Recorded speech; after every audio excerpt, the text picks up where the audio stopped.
Do you hear that music, folks? It's time for a bunch of reviews today that I did not finish off last week, but have no fear, here they are. So this music is definitely probably a little bit of a callback for people who play Brave Exvius, but that's fine, because today we are talking about some Brave Exvius characters, and the first one we're going to be talking about today is Lasswell. And Lasswell, you know what, if I was to choose a side between Rain and Lasswell, I guess I'll go with Lasswell. That's not for any particular reason, I guess. I guess I like Lasswell's design a little bit more. And taking a look at his EX, I also kind of chose him over Rain for a couple of reasons. But first of all, Lasswell, let's take a look at him. If you look at it, like, he does have an ability that negates damage, which can potentially make him survivable. He's pretty good in interpersonal combat, and he is a good ice support, mainly because he has an ice debuff on pretty regular use. Again, he can, potentially not die, which I've heard is important when playing this game. Taking a look at the things that got upgraded, first of all, his damage negation ended up getting an extra use. Honestly, it's, to me, not the biggest deal in the whole world, because while definitely an extra use is very good, you could potentially just get 2 hits and die, and most of what you see for stats for Lasswell are not anything that's going to help him survive. They're mostly things that increases speed or increases attack, and that's good. Him killing the enemy before the enemy gets to kill him, but I don't know.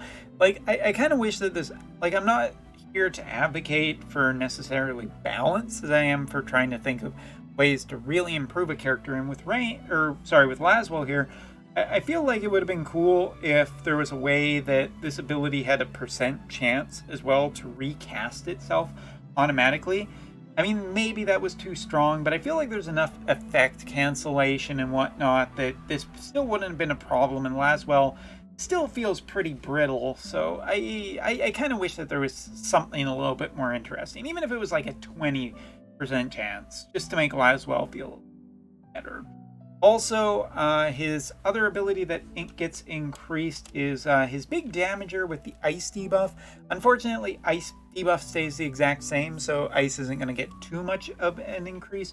Basically goes from a 165% mod to a 210% mod, which is pretty strong overall, but it's, I guess the biggest thing would just be the range increase. Before the upgrade, it was just essentially 3 panels to the left or right, and now it is just has a little bit more flexibility with it.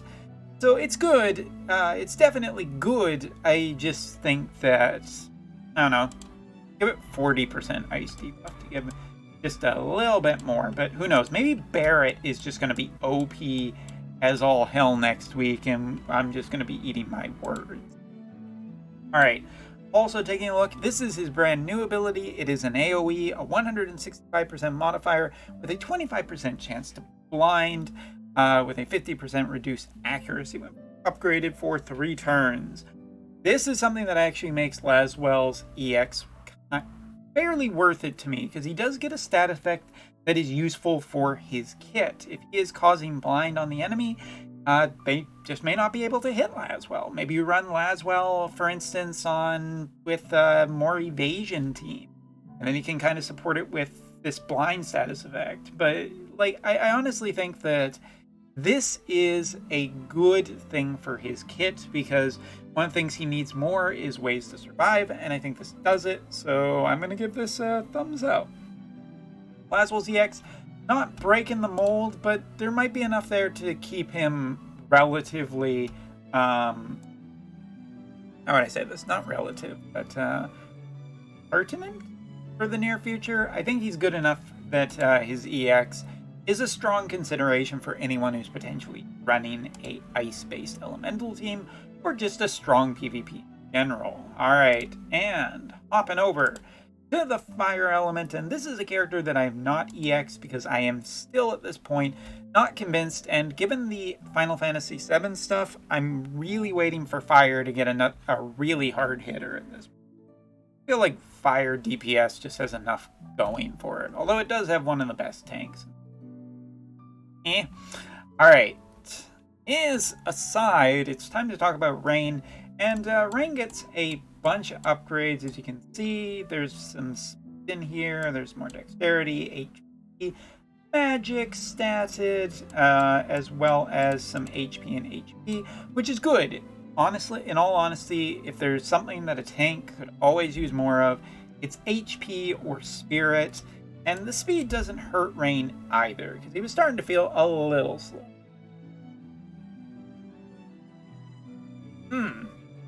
Alright, and so upgrades that Rain gets in his kit. First of all, he does end up getting a support buff. So the one that increases his spirit by 15 is now also getting increased area resistance of 15. That's good. Magic, a lot of magic is AoE, so potentially you're just going to want to run that here, and there are a lot of AoE stuff nowadays. Put a pin in it for now. Alright, moving on. His other two upgrades, which are notable. First off, one of his upgrades, Firaga, gets an increase. So a couple of things that it gets now is the modifier is the same. It now essentially has no casting time. That's a big plus in my book, but also has a 25% chance to inflict slow for 3 turns for targets. This is one that I don't know quite how I feel, because I just defended Laswell's getting blindness, which is generally good for him, and slow. I just don't know if it makes enough difference on a tank. Sure, it could slow down the enemy, and then, since this is instant, then you could be potentially getting some heals in on your tank. You could be getting more chances to do more actions and just shut down the enemy faster. Obviously, you having a potential speed buff, maybe you're running Titus on this team, or Remure, and using Hastega, and so therefore if you're slowing the enemy and speeding yourself up, maybe it's just good enough to get there. I don't know. But Firaga is definitely one of his better buffs, as the last and new ability that he gets, this one, 175% modifier, 3 uses at 28 AP, with a decrease for movement by 1 for 3 turns for targets. This one I just don't feel that good about. I don't know, like this, I've seen this movement in a previous week, like decreasing movement, or, not allowing the enemy to move as Dario had, and it's just, it feels so mediocre to me, of just being like, because so many enemies have good range and good attacks, and this just doesn't feel like it matters to me. In all honesty, this is the most meh thing. I'm not even like super crazy about the area of resistance. It's good, I just don't think it's good enough, and that brings me back to just why I think Rain is just not worth it. Because Charlotte exists. Charlotte, the new thunder-based elemental magic tank, is just so much stronger. I actually did get a copy of Charlotte recently, so I was able to get her up to level 69. And yeah, honestly, she already has higher spirit than Rain without just comparing the two. She feels just on the whole, overall, just way more worth it than Rain is. If you were, a free-to-player, Rain, I think, will be an okay magic tank. But given the fact that also that Aerith is coming into the game as a water elemental mage, and Ildira is a mage in this, fire just doesn't feel like the strongest element right now. So I would put, personally, Charlotte way higher than Rain, but Rain, he doesn't look awful, and I do think he has some stuff in his kit to potentially make him better. But I just don't think he competes against some of the other tanks, especially the magic. Okay, and I do think that Agrius will eventually outshine him when she gets her 120 because of status effects. And, you know, one status effect versus getting multiple. But again, Rain does have some good stuff. So, all right. Enough faffing about that. Let's talk about our last unit for today. I guess I should talk about the summons. Maybe I'll just do that quick at the end. Wasn't going, but here we are. I have not, as you can see, bothered to really work on Gargas yet. Say what you will. This is a unit that I think I've made quite clear I'm not personally a fan of, but I will talk about him in general. So first of all, jobs, Messenger, Green Mage, Sub-Job, Black Mage is the main job. TMR is an accessory, the ball gag. I mean, it's not a mask. It's just not a mask. It is an S&M ball gag. It's 302 HP, 60 magic, 8 spirit. Stats on this thing are actually pretty decent, and the TMR skill is increased magic attack by 25 for 3 turns to allies. It is a plus area AoE centered around the unit that is wearing this. And that's a pretty overall decent one. It actually has 2 casts on it as well. And it's, you know, it's not magic stat buff, which we see pretty common. Here you actually are just seeing magic attack up, which is interesting. So it's a nice enough TMR, and it probably is worth getting Gargas and just raising him to get the TMR. I just think that's kind of where my personal ends. But we'll say the rest. So master ability, HP wind attack up, good for a wind elemental team. Decrease a non-attack skill activation time by 200, decrease attack skill activation time by 200, and increase area resistance by 5 for himself. 5 doesn't feel that like it's probably going to make that big of a difference. Skill activation time is a nice little thing for a mage to have, especially a mage with casting time, as it goes without saying. Alright, looking at his HP and everything, I think it's okay, nothing really that amazing.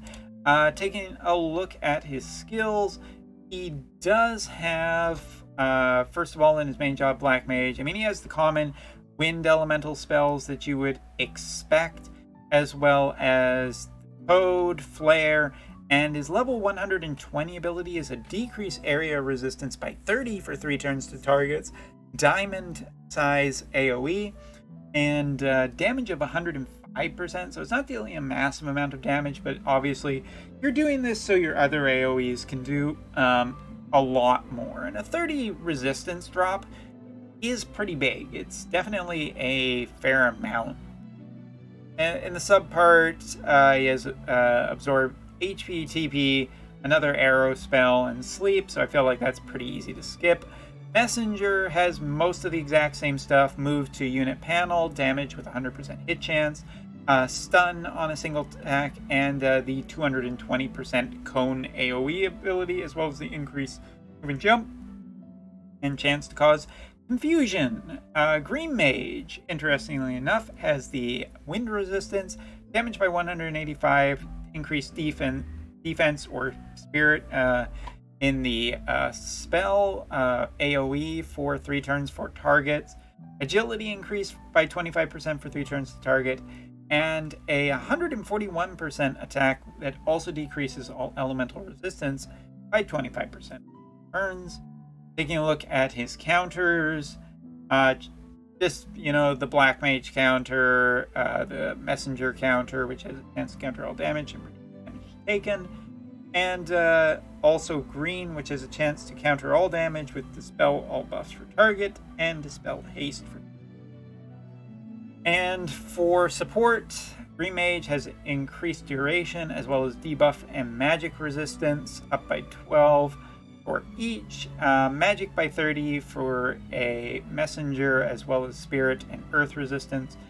And his Black Mage gets a 30% magic, but also gets 40 spirit penetration for himself on the upgrade of going up to 20.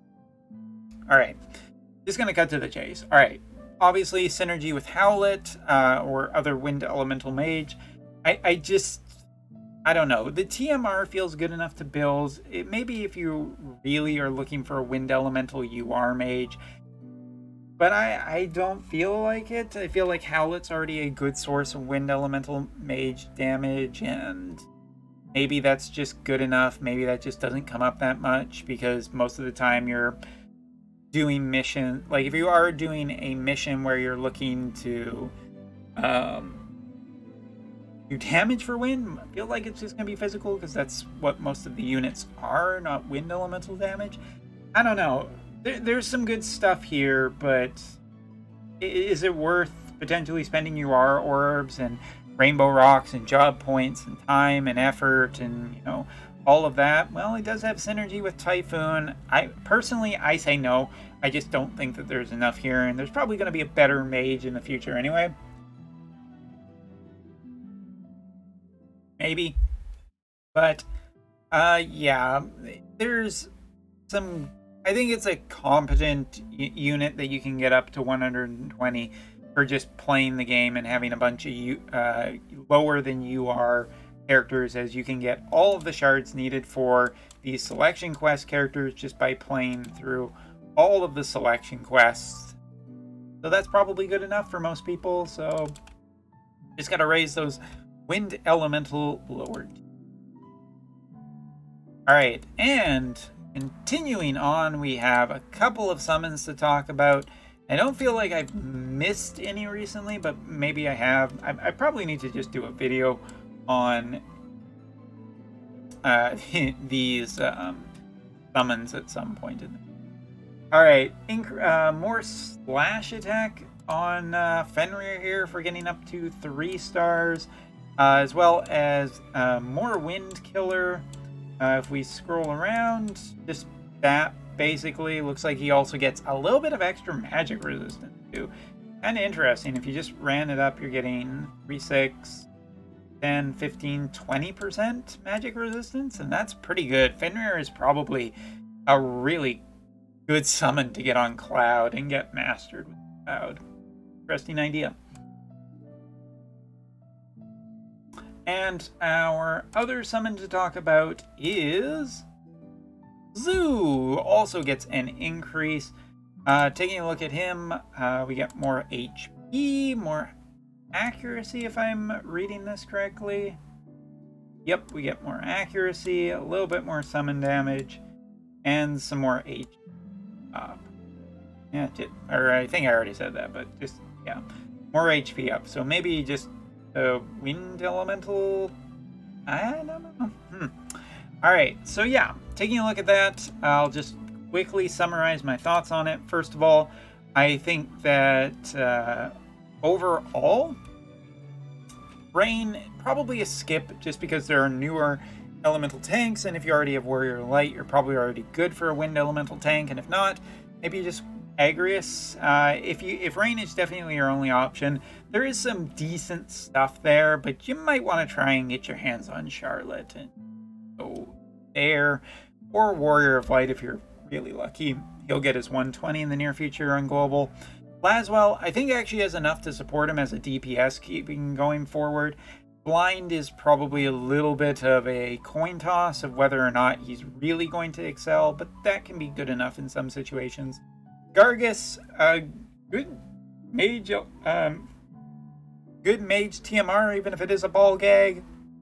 As for the unit himself, I just don't think that personally I will ever raise him, but people have been using Moraga on the JP side because he is just apparently pretty darn good and a counter to kind of the maybe more popular Thunder Elemental characters like Cloud and Charlotte, who has been used fairly recently. As for that, Fenrir just gets even better, and Zoo feels, fine for a cheap summon, I guess. Not really much else to talk about there. So, that is all for this video. Are any of you Globalers interested in potentially going for Rain or Laswell into the EX? If not, I don't know, wouldn't fault you. Not much else to say. So yeah, thanks for watching. Take care. Of course, see you next time. Still waiting for the producer live letter for the JP side for the month of May because I am curious what else is going to happen in the month of May. So yeah,